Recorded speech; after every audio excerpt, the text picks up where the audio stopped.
Good morning, children. Today we are going to study the remaining part of the lesson, A Girl with a Basket. Do you remember that the writer William C. Douglas was traveling from New Delhi to Ranikhet, and from New Delhi to Bareilly he was going by train. It was a slow train, and the writer was getting down on the platform, and he was trying to get a feel of the pulse of the nation by talking to the people. At one station, his routine was disturbed. Why? Because he was surrounded by the group of small children.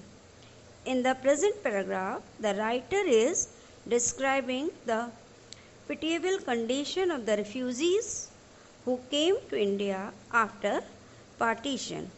He tells us that these people were very poor and they had to struggle hard to earn their bread.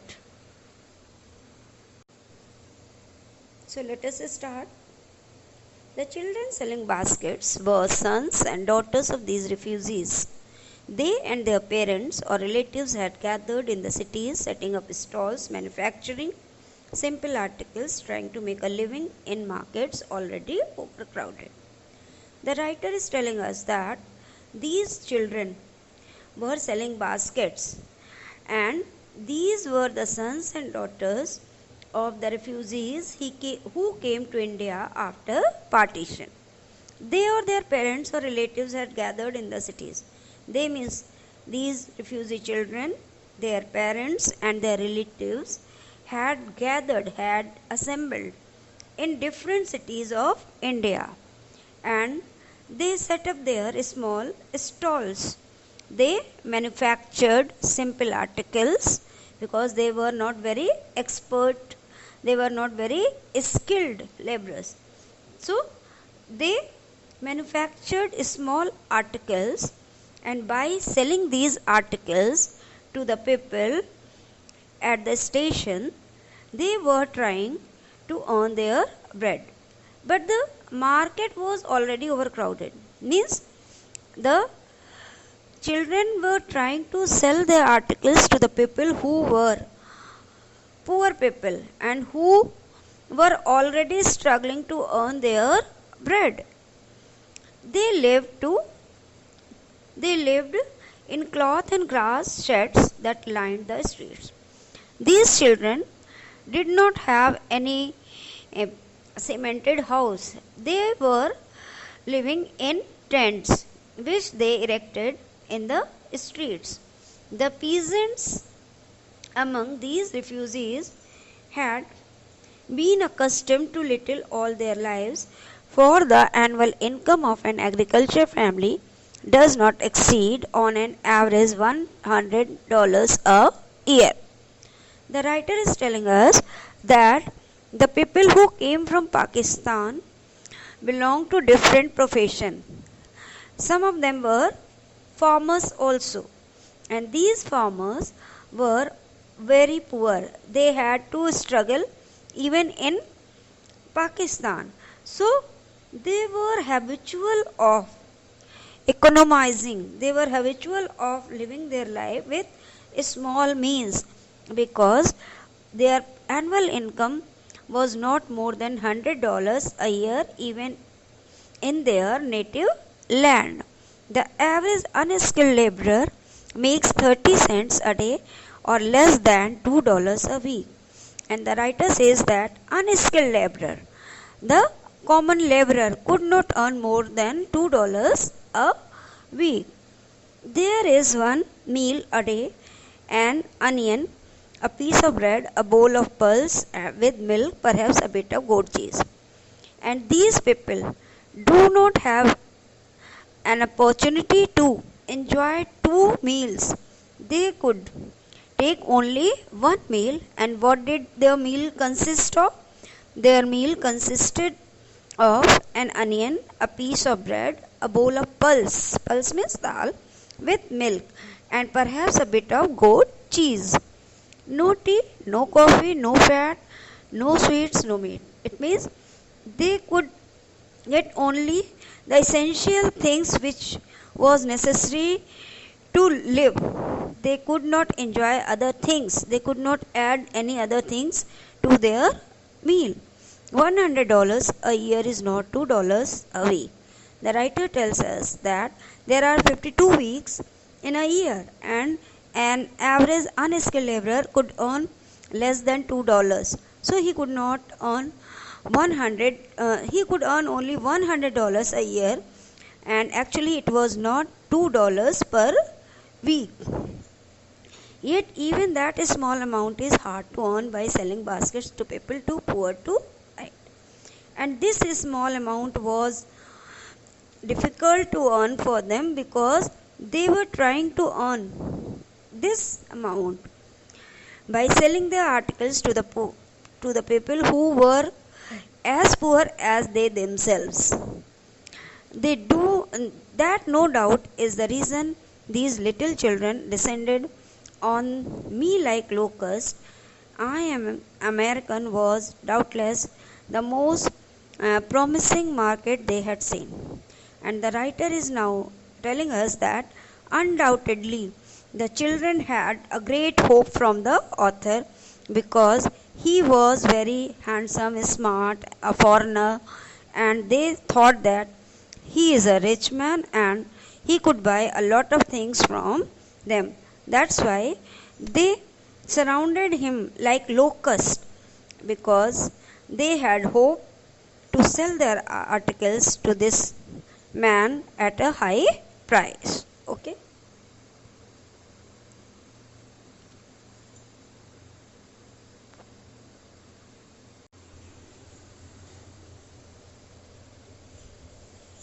After describing the pitiable condition of the refugee and their children, now the writer is telling us what did he buy from them. I bought one tiny basket for a few annas, another fruit basket for a bit more, a beautiful waste paper basket for a rupee, a lovely sewing basket for a rupee, few fans for an anna or two apiece. My arms were filled and I had not spent 50 cents. The writer tells us that, being forced by the children, he bought some articles from them. He bought a very small basket and he gave a few anna for it. Then he bought another fruit basket and he gave a little more for that basket. A beautiful waste paper basket for a rupee. And after that, he bought a beautiful basket which was used to keep waste paper, and for it he had to pay 1 rupee. A lovely sewing basket for a rupee. And after that, someone forced to buy his or her basket. So he bought a sewing basket and he gave 1 rupee for it also. A few fans for an anna or two apiece. And after buying baskets, he bought 1 or 2 fans for giving an anna or 2 per piece. My arms were filled and I had not spent 50 cents. Now the writer is telling that he did not spend more than 50 cents and his both arms were full of these articles. The children passed in shouting their wares. I was prisoner, completely surrounded, unable to move. The children from whom he had bought articles, they were happy. They ran shouting the names of their articles. But the children who could not sell their articles, they came closer to the author, and the writer felt as if he became prisoner, completely surrounded. He was badly surrounded by these children.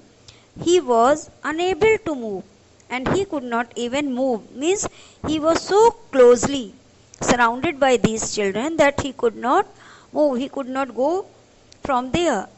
The most diligent, aggressive vendor was a beautiful girl of 9 right in front of me. And then he noticed that exactly in front of him there was a beautiful girl who was only 9 years old, and she was looking very hardworking.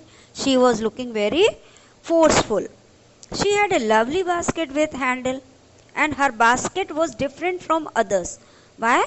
Because her basket had a handle also, and she wanted a rupee and a half for it, or about 30 cents. And she demanded 30 cents for her basket because it was different from others. And in American currency, it was about 30 cents. She was an honest pleader. The writer could understand that that girl needed money badly. She was earnestly pleading. She was sincerely requesting him to buy her basket. There were tears in her eyes when she saw that the writer had bought so many baskets and fans from others, but he did not buy anything from her. She was very sad, and the tears rolled, and her eyes were filled with tears. She pleaded and begged in tones that would wring any heart. And she was requesting the author in such a pitiable tone that it moved the heart of the writer. And the writer says her manner was, her request was so painful that it could move anyone's heart. So the writer was also moved to pity for that girl.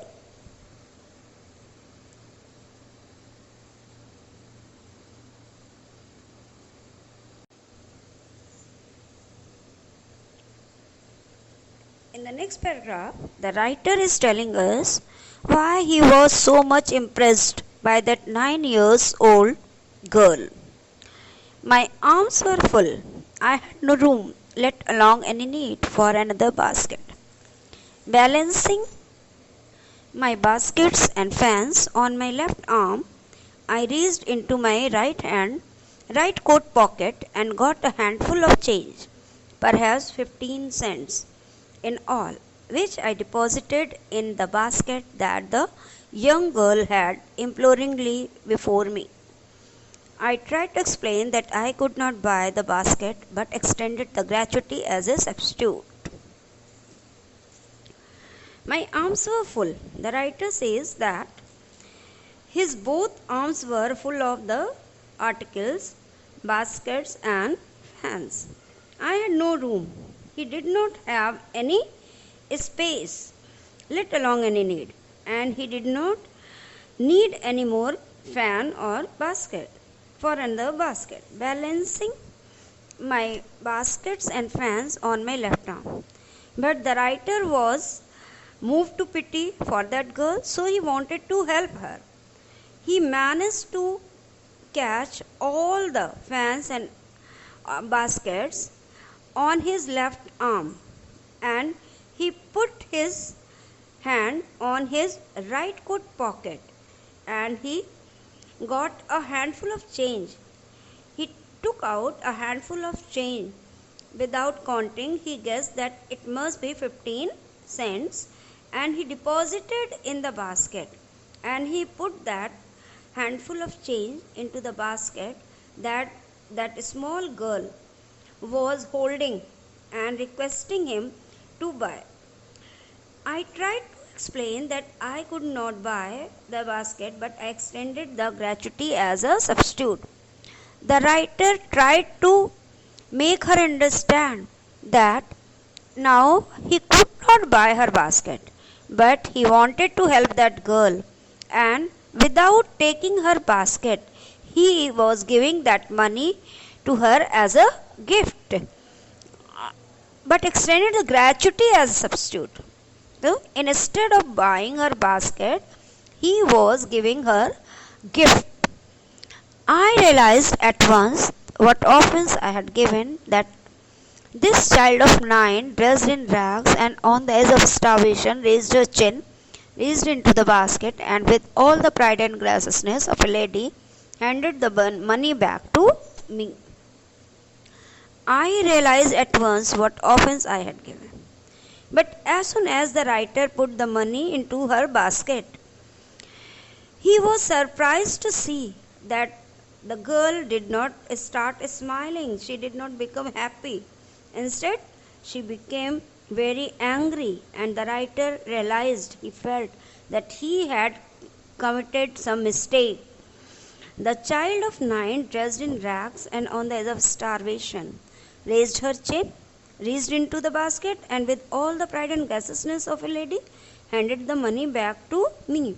Why did the writer feel that he had committed a mistake? Because this 9-year-old girl, who was not well dressed, who was putting on very old and torn clothes, and who was about to die for lack of food, she raised her chin. She looked at the writer with anger, and she collected the money from her basket, and she returned it to the writer just like a very self-respecting lady. Her behavior was like a self-respecting, fully grown lady. She did not like to take his money without selling her basket, and she refused to accept this free gift. There was only one thing I could do. Now the writer was very much impressed, and to correct her mistake, he thought he must buy her basket because there was no option. He wanted to help her, but he did not want to hurt her. Understand? The writer wanted to help that girl, but he did not want to hurt her feelings. He did not want to hurt her self-respect. So, there was no option except to buy her basket. I bought the basket. So, the writer bought the basket and gave her 30 cents. She wiped her eyes, smiled, and dashed down the platform. And when the writer bought her basket, gave her money after that, she became happy, she smiled, and she ran towards her hut, which was made of grass. And the writer felt relaxed and relieved that at least that family had earned at least 30 cents that night. Means the writer was satisfied to help that needy girl, that beautiful, self-respecting girl who was not ready to accept free gift, who was not ready to beg, who was very hardworking. These qualities impress the writer, and these qualities force the writer to write this essay and to write this experience. And I think this gave her a feel of the pulse of the nation, that the people of India were very poor, but they were very self-respecting people.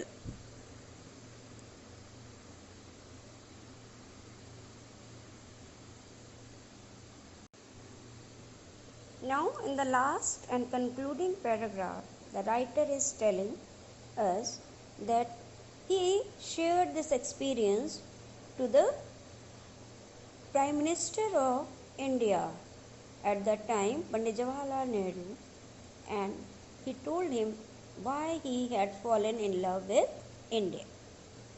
I told this story to Prime Minister Pandit Jawaharlal Nehru. I told him it was one reason I had fallen in love with India.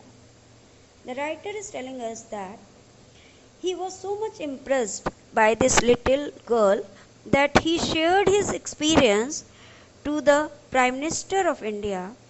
At that time, Pandit Jawaharlal Nehru was the Prime Minister of India, and he accepted it, he admitted it, that this was one of the reasons that he had fallen in love with India. The people I saw in India, those in the villages as well as those in high office, have both pride and lively sense of decency and citizenship. They also have a passion for independence. This beautiful girl, born in squalor and poverty, uneducated in both grammar and manners, had given me a glimpse of the warm soul of India. The people I saw in India, those in villages as well as those in high office. The writer is telling us that he came to India to get a feel of the pulse of nation. That's why he used to visit different places. He met the people who lived in village, he met people who worked in very high offices, means who were posted on high posts. So he says that the people I saw in India, he met those people who were living in villages as well as those who were working in offices, have both pride and lovely sense of decency and citizenship. Every time he met someone, he felt that whether they are uneducated villagers or highly educated citizens living and working in offices, both of them had pride, means they are proud of being Indian, and they are very decent people. They have all the good qualities of a good citizen, and they had great love for their freedom. They had got their freedom after a long period, and they were very much proud of their country. They wanted to preserve their freedom, and they had all the good qualities of good citizen. They also have a passion for independence. They had great love for their freedom. They were ready to sacrifice anything for their freedom. This beautiful child, born in squalor and poverty, uneducated in both grammar and manners, had given me a glimpse of the warm soul of India. The writer says that this beautiful child, which beautiful child? This small girl who was only 9 years old, born in squalor and poverty, who was born in dirty surrounding, in a very poor family, uneducated in both grammar and manners, and who was not lucky enough, fortunate enough to go to school to learn grammar or to sit or enjoy the high society to learn good manners, but she had the feeling of self-respect, she had the feeling of hard work, and that's why she gave a glimpse of the warm soul of India to the author. Means by meeting that small girl, the writer could get a picture of the people of India in his mind. The picture of Indians was clear in his mind, that although they are poor, but they are not beggars. They are hard-working people. They want to earn their bread with self-respect. They are not ready to take anything as a free gift. When a small girl is not ready to accept it, so how can we expect from grown-up people? So, by meeting that girl, he was clear that the people of India are good. They are very hardworking. They are self-respecting. They love their country, and they are good citizens. They do not do anything that may confuse anyone, that the people of India are very lazy. Understand? Means this small girl was giving a full picture of the people of India. Okay, bachcho, this lesson is complete, and whatever I have told you today, this portion is very important for explanation. Now you can mark which paragraphs are very important for explanation. I bought one tiny basket for a few anna. Look at this paragraph, and for third line, my arms are filled and I had not spent 50 cents से लेकर के in tones that would wring any heart. This is very important for explanation. And after that, in the next paragraph, I realized at once what offense I had given this child of 9 dressed in rags से लेकर के पूरा, headed for some grass hut that would have at least 30 cents that night. And then the last and concluding paragraph, the people I saw in India से लेकर had given me a glimpse of the warm soul of India. These are very important paragraphs for explanation. So children, prepare this and try to answer the short answers type questions given in your book. Read the chapter again and again and you will be able to do it. Thank you. Bye.